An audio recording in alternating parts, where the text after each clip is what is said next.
قال النبی صلی اللہ علیہ وسلم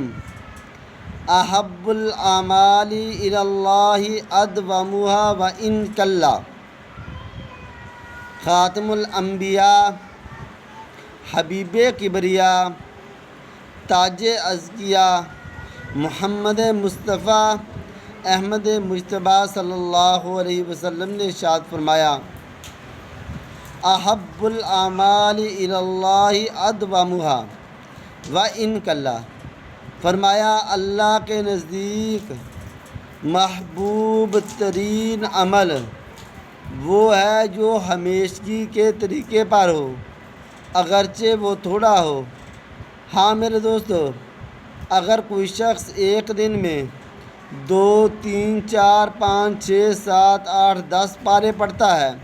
لیکن ایک مہینہ وہ ہاتھ ہی نہیں، پھر مہینہ پورا قرآن کو ہاتھ نہیں لگاتا، ایک دن مسجد میں جاتا ہے، تہجد بھی پڑھتا ہے، فجر کی نماز بھی پڑھتا ہے، اشراق بھی پڑھتا ہے، اوابین بھی پڑھتا ہے اور چاشت بھی پڑھتا ہے، اور اس کے علاوہ نوافل میں لگا رہتا ہے، اور پھر کئی مہینے وہ مسجد میں داخل نہیں ہوتا، فرمایا اللہ کو اس شخص کا عمل پسند نہیں ہے،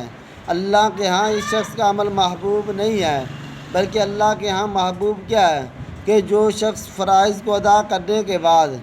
جو نوافل ہیں ان میں سے کسی تھوڑی چیز کو کرے لیکن ہمیشگی کے طریقے پر کرے۔ کیا مطلب؟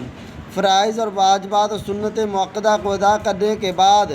جو نوافل ہیں وہ اگرچہ 2 پڑھ لیا کرے لیکن روزانہ پڑھے، تو ایک تسبیح استغفار کی کر لیا کرے، روزانہ کرے، ایک تسبیح درود شریف کی چاہے پڑھ لیا کرے لیکن روزانہ پڑھے، اور ایک تسبیح 30ویں کلمے کی پڑھ لیا کرے، روزانہ پڑھے، ایک پارہ پڑھ لیا کرے، روزانہ پڑھے۔ کوئی بھی نیک عمل کرے اگرچہ تھوڑا ہو لیکن ہمیشگی کے طریقے پر ہو، روزانہ ہو، تو فرمایا یہ شخص اللہ کے نزدیک اس شخص کا عمل محبوب ترین ہے۔ تو اللہ ہمیں دین کو صحیح سمجھ کر اس پر عمل کرنے کی بھی توفیق نصیب فرمائے۔